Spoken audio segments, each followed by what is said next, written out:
On ne veut pas vous dire la vérité.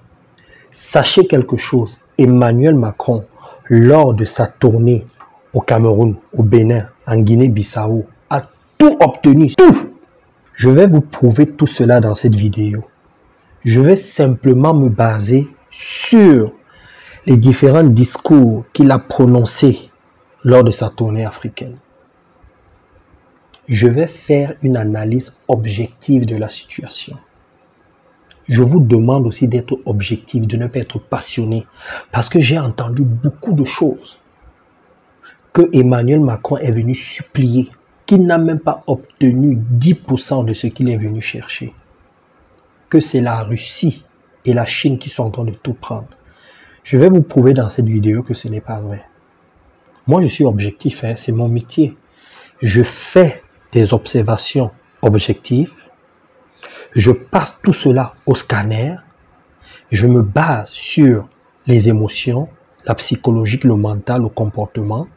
Je regarde l'environnement et je propose des solutions durables. C'est mon métier, on me paye pour ça. Je vais vous demander de ne pas être dans les émotions, mais d'analyser. Je vais me baser sur cette vidéo pour vous donner 5 clés qui vont vous permettre de déclencher dans vos vies personnelles et professionnelles 1. Le succès, 2. La réussite. Comment faire? Que vous soyez chef d'entreprise, salarié, manager, entrepreneur, femme au foyer, père, mère de famille, commencez à partager cette vidéo. Je vais vous dire quelque chose, les likes ne m'intéressent pas. Ce qui m'intéresse, ce sont les partages. Parce que plus vous allez partager, plus vous et moi allons participer à l'évolution de l'être humain. Parce qu'il y a des gens qui ont besoin de stratégies, des conseils pour évoluer sur le plan personnel et professionnel. Et cette vidéo peut aider ces personnes-là. Si tu gardes ça que pour toi, tu ne m'aides pas. L'algorithme de Facebook fonctionne comme ça. Plus tu partages, plus les gens sont au courant. Si tu likes, ça ne change pas grand-chose. Ça va me faire plaisir, mais ce n'est pas ce que je recherche. Ce que je cherche, c'est l'efficacité de mon message. C'est que les gens comprennent ce que je veux dire. Et pour cela, les gens doivent être au courant. Donc, pendant que tu regardes, partage dans 10, dans 20, dans 30 groupes. Pas que sur ta page. Je vais te demander aussi de prendre un stylo bleu et rouge et un cahier. Ce cahier va être les stratégies de réussite et de succès de la méthode Lambo. Ce cahier-ci va t'aider chaque fois que tu as des problèmes, que tu vas atteindre un objectif. Va lire tes notes. Parce que c'est ton trésor que tu vas commencer à fabriquer là. Très important. On regarde cette vidéo et on revient. Cette démonstration de force s'appelle aimer son pays. Hier nuit, l'ami du Cameroun venu de France a vécu un accueil exceptionnel, comme il en a rarement connu dans sa vie. Oui, ça se passe au Cameroun de Paul Biya. Il y avait des balafons et des tam-tams et personne ne résiste au festival Cameroun. Quand les Camerounais décident d'élever le niveau de l'accueil, ça donne ceci.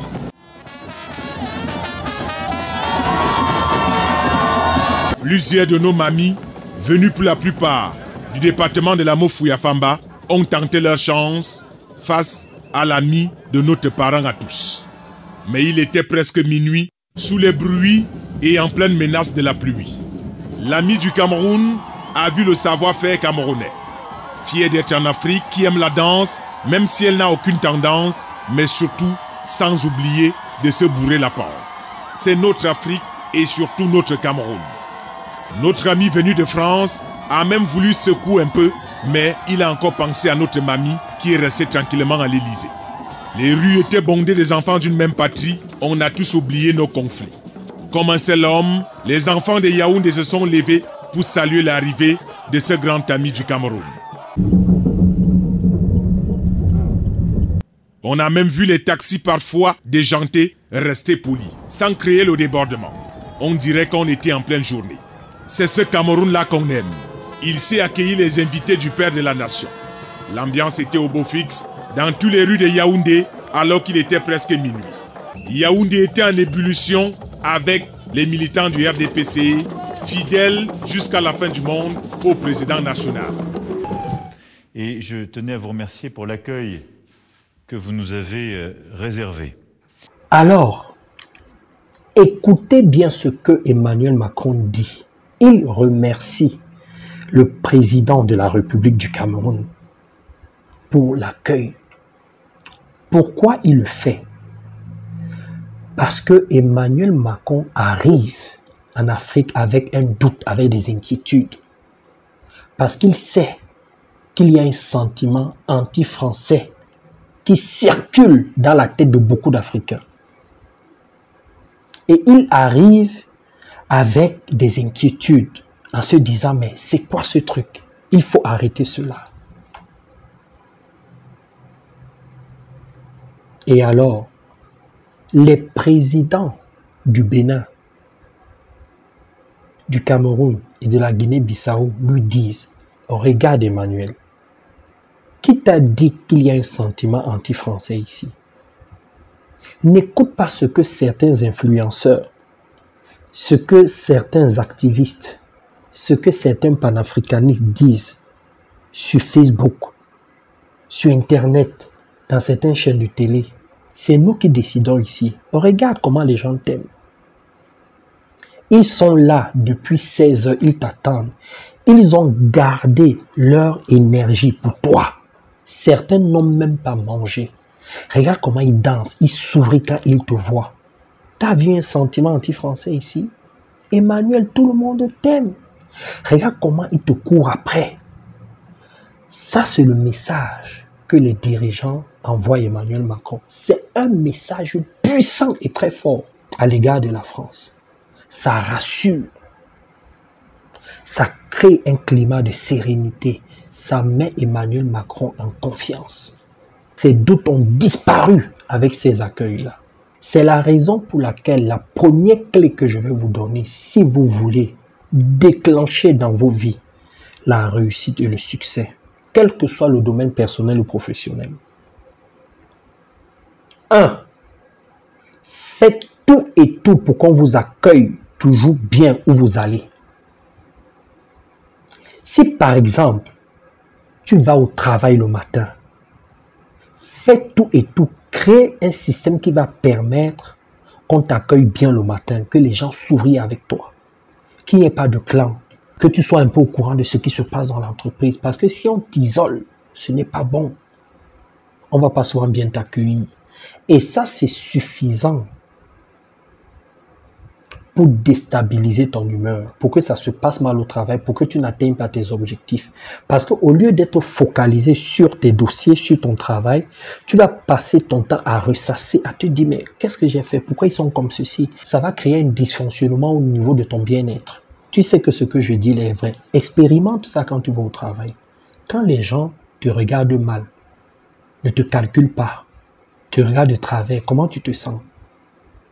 Quand tu ne te sens pas aimé au travail, pas désiré, pas respecté, comment tu te sens?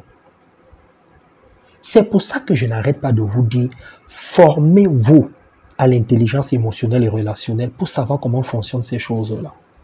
Je vais vous dire quelque chose. J'ai 2 entreprises.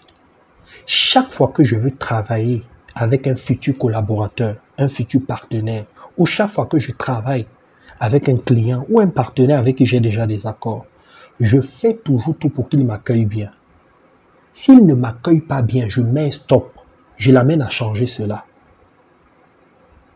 Parce que j'ai besoin de travailler en confiance. Quelqu'un qui vous accueille mal, ça crée des doutes. Ça crée un climat d'insécurité. Vous n'êtes pas à l'aise. Ça ne vous permet pas de donner 100% de vos capacités. Alors que quand vous êtes bien accueilli, qu'est-ce que vous faites? Ça déclenche en vous une énergie qui vous permet de passer une étape après l'autre en sécurité, de monter étape par étape les marches de vos escaliers pour pouvoir arriver à votre destination. C'est ça. Je vous donne un exemple simple de la vie. Quand un homme, une femme te plaît et que tu décides d'inviter ce dernier ou ces dernières chez toi pour un dîner, qu'est-ce que tu fais? Dis-moi dans les commentaires, tu fais quoi? Tu fais le ménage chez toi, dans tes toilettes, ta salle de bain, ta chambre, dans, je sais pas, toutes les pièces de ta maison. Tu cuisines ou tu passes une commande. Tu accueilles bien cette personne. Tu envoies un message à cette personne en disant à cette personne, fais comme chez toi, tu es bien ici. Tu te donnes une meilleure image de toi-même. C'est ça que tu fais. On le fait tous. C'est ce que les présidents ont réservé à Emmanuel Macron. Ça, c'est la première chose. Faites tout et tout pour qu'on vous accueille bien. Je vous ai demandé de prendre un stylo rouge, un stylo bleu et de noter. Apprenez, c'est très important. Ne jouez pas les sachants. Ne vous dites pas, je connais déjà ça, parce que beaucoup de gens ont la connaissance mais n'arrivent pas à appliquer. Il faut le faire. Vous êtes prêts? On passe à la seconde clé. On y va. Nous avons évoqué également et convenu avec vous et vos équipes que la France nous appuierait davantage dans notre effort de lutte contre le terrorisme, parce qu'aujourd'hui c'est l'un des principaux défis. Et malheureusement, permettez que je le répète, nous n'avons pas encore obtenu gain de cause auprès des autorités militaires françaises pour une certaine donnée de la coopération, notamment la fourniture d'équipements et de matériel militaire. Mais je salue l'engagement de la France à nos côtés en ce qui concerne les renseignements. Et il y a une bonne coopération entre nos deux pays dans ce domaine, ainsi que en ce qui concerne le renforcement des capacités. Mais nos hommes ont beau être bien formés, on a beau avoir les renseignements, on a beau être braves, disposés à être au fond, on a besoin d'armement, on a besoin d'équipement, de matériel militaire. Et en cela, nous attendons un effort de votre part. Nous avons les moyens financiers d'acquérir ces équipements-là, mais aujourd'hui, avec les tensions qu'il y a dans le monde, acquérir ces équipements devient un peu problématique. Et nous savons que vous avez les moyens de nous les fournir. On l'a exprimé et vous avez pris l'engagement de faire ce qu'il faut pour que nous ayons ces équipements-là. Donc, je veux dire que dans ce domaine également, la coopération est bonne. Elle n'est pas encore aussi bonne que je le souhaitais, mais les engagements ont été pris. En ce qui concerne le troisième ou le deuxième domaine dans lequel nous venons de signer un accord, c'est le domaine culturel. Alors, la question qu'il est important de se poser ici est celle-ci. Pourquoi les présidents français sont toujours accueillis comme des rockstars en Afrique? C'est pour deux raisons. La première raison, c'est que les présidents, les gouvernants africains attendent beaucoup de ces chefs d'État français-là. C'est ce que le président du Bénin vient d'exprimer. Ils attendent beaucoup d'eux. Parce qu'on n'est pas vraiment indépendant. On attend toujours de l'aide. Remarquez bien dans tous les discours que prononcent les présidents français en Afrique, que prononcent les présidents africains qui reçoivent les présidents français. Ils parlent toujours d'aide. Toujours, toujours. Dans un discours, vous allez voir que le mot aide va apparaître plusieurs fois. Même dans le discours du président béninois, là, plusieurs fois le mot aide est apparu. Ça, c'est la première raison. La seconde raison, c'est celle-ci. Nous sommes également convenus avec le président Biya de continuer de travailler à l'approfondissement des liens entre nos deux pays sur plusieurs volets, et en particulier en matière de développement économique. J'évoquais quelques-unes des pistes et des secteurs sur lesquels nous voulons avancer, également en matière de paix, de prospérité, de stabilité. À cet égard, conformément à nos engagements, je tiens à renouveler, et nous en avons là aussi longuement parlé, le soutien de la France au processus de décentralisation. Je demeure en effet convaincu, je l'ai dit au président, que la régionalisation constitue une réponse à la grave crise qui continue d'affecter le pays dans ces régions du nord-ouest et du sud-ouest. Et que c'est par ce processus politique, de dialogue, de réforme, d'avancée, de conciliation qu'une solution durable pourra être trouvée. Vous avez écouté, les présidents africains attendent des directives, une façon de fonctionner venant de leur patron, donc de la France. Vous devez comprendre quelque chose, c'est que Emmanuel Macron est le président directeur général, le PDG d'une entreprise qu'on appelle la France-Afrique. C'est une entreprise qui est solide, qui perdure, qui dure depuis des années, qui est bien structurée et qui est solide. Actuellement, le PDG de cette entreprise, c'est Emmanuel Macron. Quand vous l'écoutez là, vous pensez que ça, c'est une personne qui vient supplier? Regardez son langage verbal, non verbal. Les mots qu'il utilise, la façon dont il respire, la façon dont il parle, sa posture. Ça, c'est quelqu'un qui vient supplier. Ça, c'est quelqu'un qui vient donner des directives. Et il le dit. Il le dit. Parce que j'ai entendu beaucoup de gens dire sur des plateaux de télé, il n'a pas obtenu ce qu'il est venu chercher. Il supplie, il fait la cour. Ce n'est pas vrai. Soyons objectifs. Ça, c'est un PDG qui est en train de parler à son CODIR, à son comité de direction. Il est en train de dire, voilà comment vous devez faire. Et il fait le tour. C'est comme ça que ça se passe en entreprise. Et moi, en tant que chef d'entreprise, j'apprécie cela. Parce que chaque chef d'entreprise doit se battre pour que son entreprise ne chute pas, pour qu'elle perdure. Chaque personne, chaque père, chaque mère doit se battre pour sa famille. Tu dois te battre pour que tout se passe bien avec tes amis, avec tes enfants, dans ta relation amoureuse. Chacun doit se battre et chaque président doit se battre pour son peuple. Et c'est ce que Emmanuel Macron fait. Il se bat pour le peuple français, pour les entreprises françaises en Afrique. Il joue son rôle. Ce n'est pas de sa faute. Si certains Africains veulent sortir de ce système, ils doivent se battre aussi. Emmanuel Macron joue son rôle et à fond. On a beau se plaindre, moi j'aime ce qu'il fait là. Si nous on n'a pas compris, c'est notre problème. En tout cas, moi j'ai compris. Je pense que beaucoup aussi parmi vous avez compris. Ce monsieur est puissant.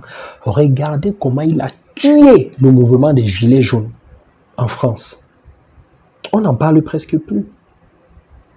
Et c'est la même chose qu'il est en train de faire aujourd'hui en Afrique. Il est en train de mettre tout un système pour tuer le système anti-français qui est en train de naître, qui est déjà installé dans la tête de plusieurs Africains. Donc, la deuxième clé que je vais vous donner ici, si vous voulez déclencher la réussite, le succès dans votre vie, c'est de mettre en place un système qui perdure, un système solide, robuste, inébranlable, qui résiste aux intempéries. C'est ce que Charles de Gaulle a mis en place après la Seconde Guerre mondiale.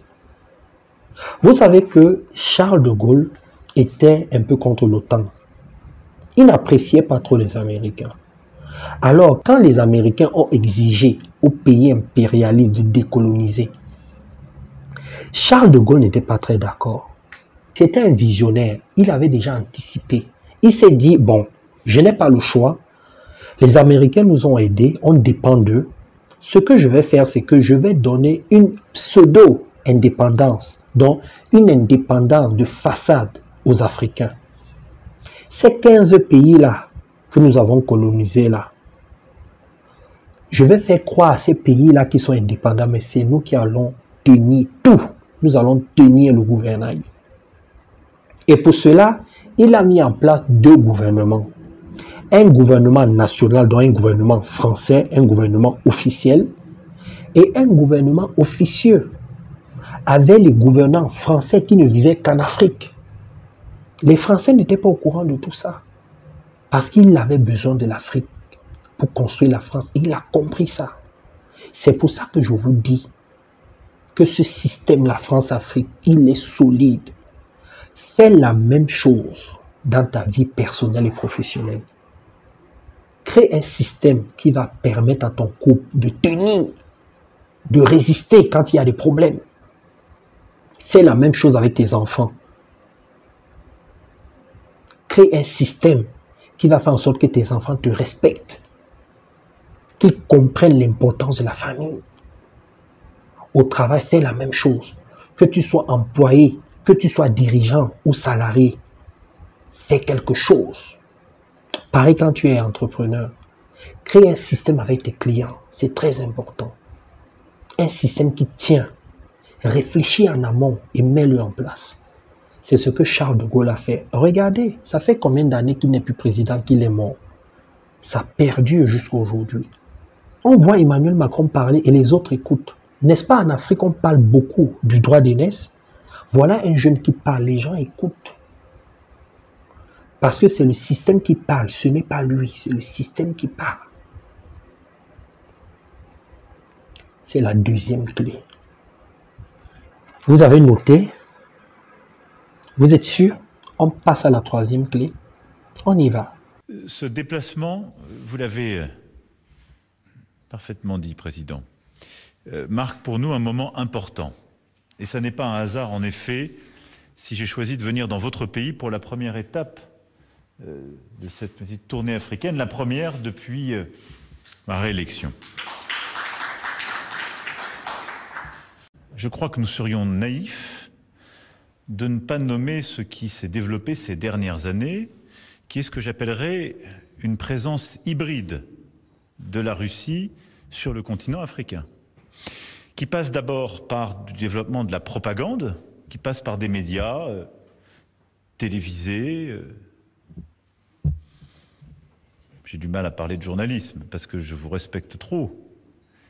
Ce ne sont pas des confrères à vous, mais des femmes et des hommes qui expliquent ce qu'est la voix de la Russie et qui diffusent des fausses informations. Et donc, la Russie, en Afrique, a beaucoup diffusé des fausses informations. Elle est en train d'ouvrir les officines que sont Ruchet ou des Spoutnik que nous venons d'interdire en Europe et dont nous savons combien elle diffuse des fausses informations sur le sol africain. Et elle a complété son offre diplomatique par l'intervention de milices Wagner. Et en particulier, ce que nous avons vu ces dernières années fleurir en République centrafricaine et au Mali, pour ne citer que 2 cas, est très préoccupant. Parce que ce ne sont pas des coopérations classiques.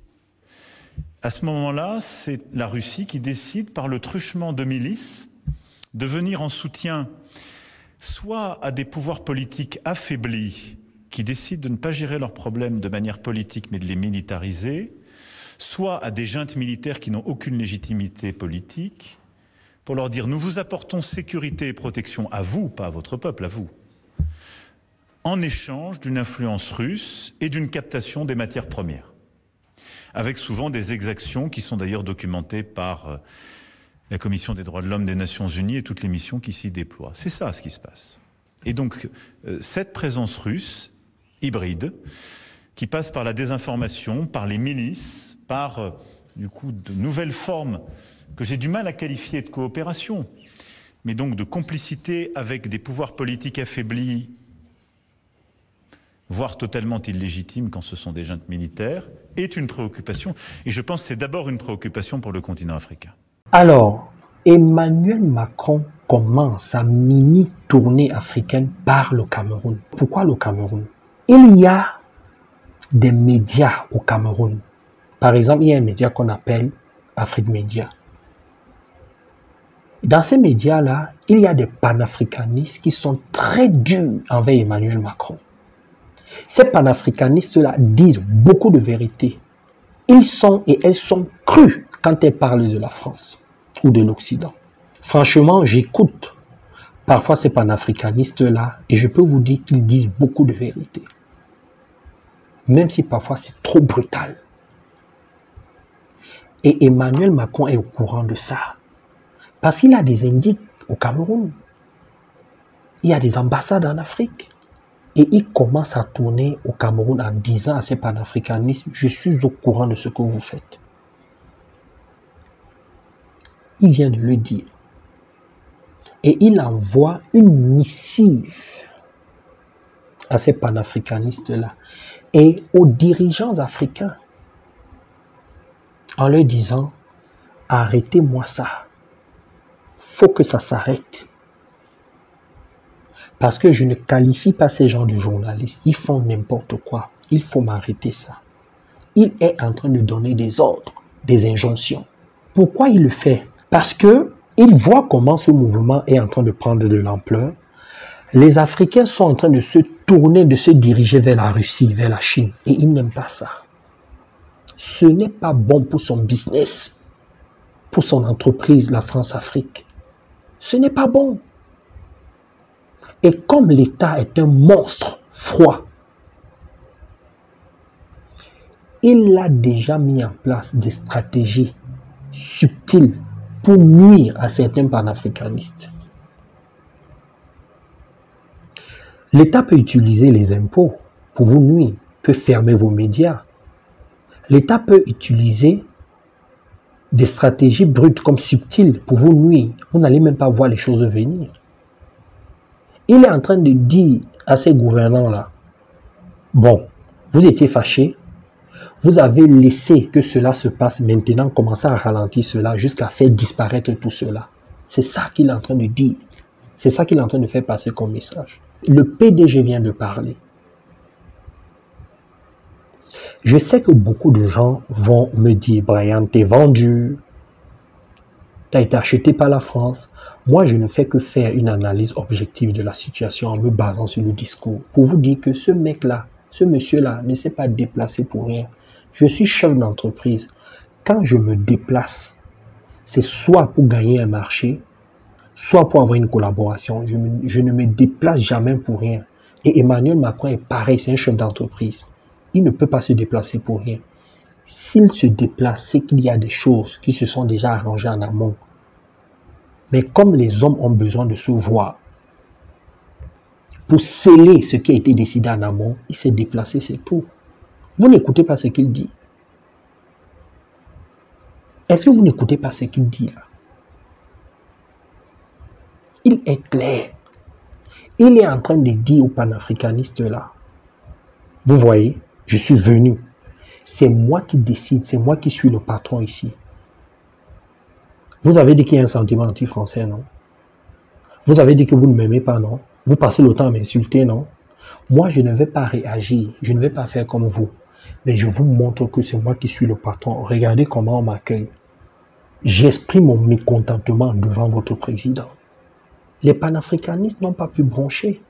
Est-ce que vous avez vu une seule contestation quand Emmanuel Macron était là? Ils ne peuvent pas parce que ce n'est pas eux qui décident. Je n'arrête pas de dire aux panafricanistes de mieux s'organiser.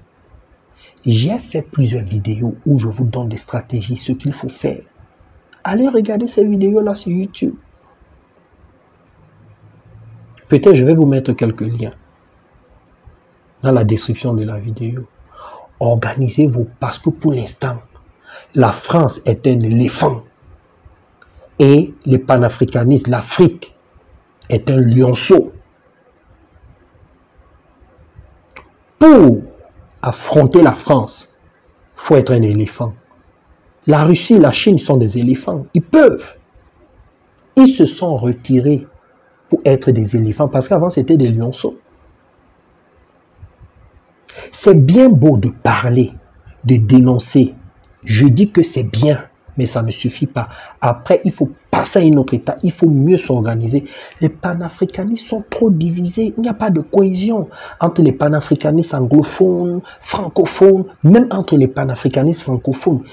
Ça ne fonctionne pas. Il n'y a pas une vraie organisation. Il y a un dysfonctionnement. Ça ne peut pas fonctionner. Et Emmanuel Macron le sait. Et il vient encore de le prouver. Ce monsieur est fort, il est puissant. Il faut bien réfléchir, être stratège avant de l'affronter. Les panafricanistes ont fait une première étape qui est de dénoncer, mais ça ne suffit pas. Il faut passer à une autre étape.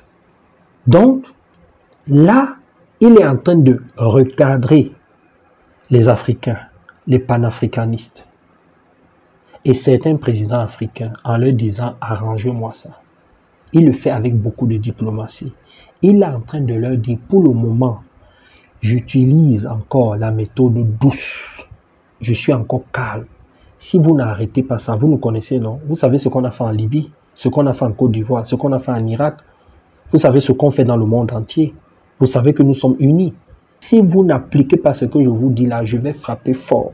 Et vous savez, ces pays-là n'ont pas d'état d'âme. Hein. Ils sont unis.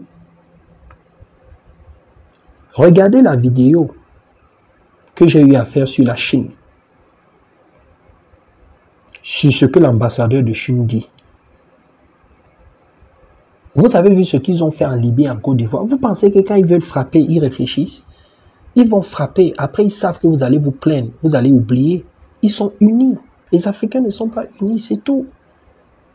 Aujourd'hui, les gens se plaignent de ce qui se passe en Libye, mais qui souffrent, ce sont les Libyens. Aujourd'hui, en Côte d'Ivoire, il y a les pro-Gbagbo qui disent « Ouais, on a mis Ouattara au pouvoir. » Mais qui est au pouvoir? C'est Ouattara. C'est tout. Ils font ce qu'il y a à faire, c'est tout. Et ils recadrent. Donc, la troisième clé ici, là, sachez comment recadrer toutes les personnes qui vous embêtent. Toutes ces personnes-là qui veulent ébranler votre système. Affrontez ces gens-là. Commencez à leur dire, je sais ce que tu es en train de préparer. Je sais ce que tu manigances. Je sais que tu veux torpiller mon système. Arrête ça. Pour le moment, je suis doux. Si tu continues, voilà ce qui va se passer. Et quand tu fais ça, il ne faut pas que ce ne soit que des mots. Il faut que tu aies les moyens de ta politique. C'est comme ça que ça fonctionne.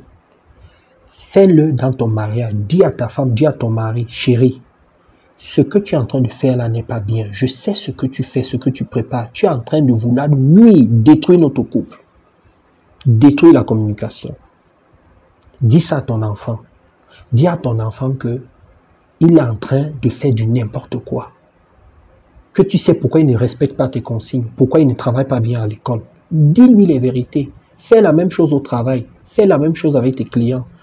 Dans mon entreprise là, je ne blague pas. Quand il faut recadrer mes collaborateurs, je n'hésite pas. C'est mon gagne-pain quotidien. C'est grâce à ça que je mange. Tu ne vas pas venir ébranler mon système. Et c'est ce que Emmanuel Macron fait. C'est un chef d'entreprise. Les panafricanistes veulent ébranler son système, donc il les recadre.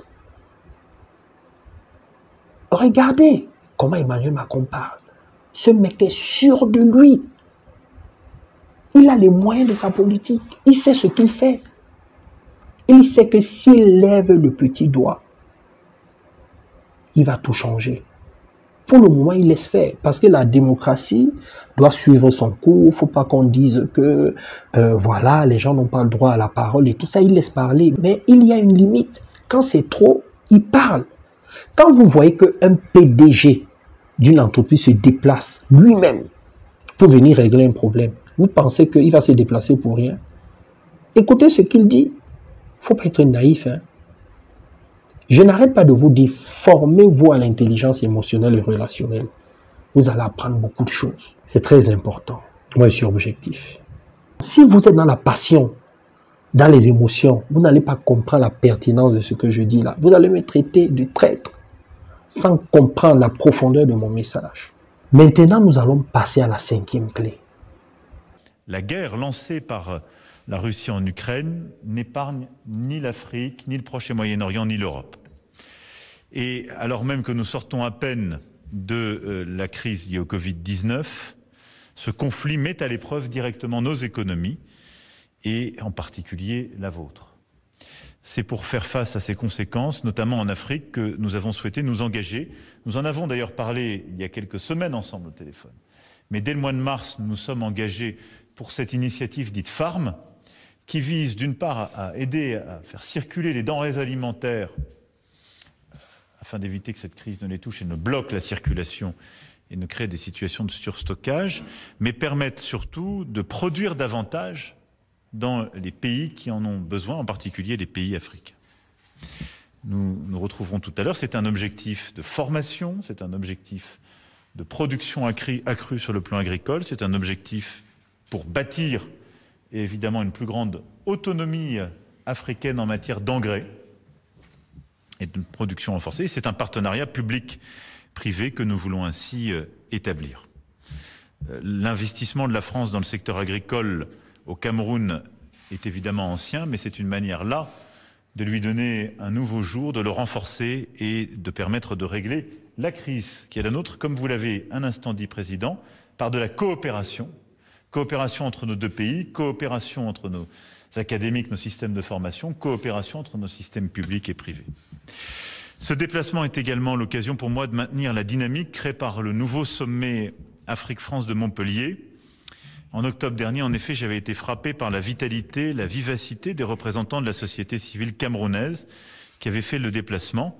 C'est pourquoi, en fin de journée, je me rendrai au village Club Noah pour écouter, échanger avec les nouvelles générations camerounaises et françaises sur la politique française en Afrique, la relation entre nos deux pays et nos jeunesses. Nous parlerons des enjeux de participation citoyenne, démocratie, de développement durable, de patrimoine, de sport, de culture, des enjeux qui nous concernent tous, pour nous aider à mieux bâtir encore et renforcer le partenariat qui est le nôtre. Voilà en quelques mots le sens de la visite qui est la mienne et une partie de ce que nous avons échangé avec le Président à l'instant. Nous avons couvert beaucoup de sujets sur le plan bilatéral, sur le plan de la sécurité régionale, de la coopération régionale. Nous avons fait à peu près le tour du monde, mais sur chacun de ces points, nous avons défini un agenda précis avec des points de rendez-vous qui seront réguliers. En tout cas, je veux ici que vous tous puissiez n'avoir aucun doute sur la volonté de la France et ma détermination à travailler avec vous dans la direction que je viens d'évoquer. Emmanuel Macron est conscient qu'il a négligé l'Afrique, que ses prédécesseurs ont négligé l'Afrique. Il est conscient de ça. Il est conscient que à cause de leur négligence, la Chine et la Russie et plein d'autres pays ont commencé à prendre de l'espace. Mais il sait aussi qu'il y a beaucoup d'affection entre la France et l'Afrique liée à l'histoire. Je vous ai dit, formez-vous à l'intelligence émotionnelle et relationnelle, ça va vous aider. Emmanuel Macron le sait parce qu'il est formé. Alors, comme il le sait, qu'est-ce qu'il fait? Il vient de lui-même. Il utilise l'humilité.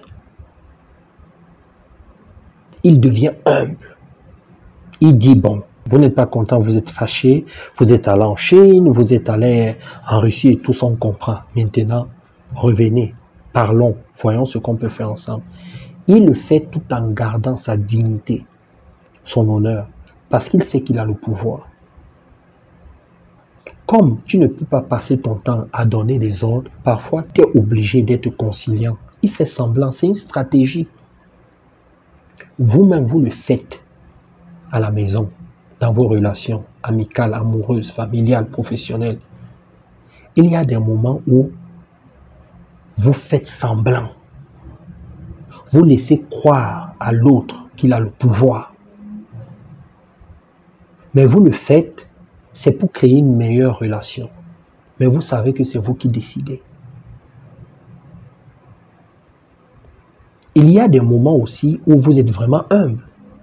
Parce que vous sentez le danger. Quand tu sens que ça brûle dans ta relation amoureuse, que ça se passe bien avec tes enfants, que ça se passe pas bien au travail, qu'est-ce que tu fais? Tu fais profil bas. Mais ça ne veut pas dire que tu es faible. C'est parce que tu veux calmer les choses. Et comme on dit que l'humilité précède la gloire, les manipulateurs savent utiliser cela et font semblant d'être humbles. Mais ils ne sont pas humbles. Ils savent ce qu'ils veulent. Et c'est ce que la France fait.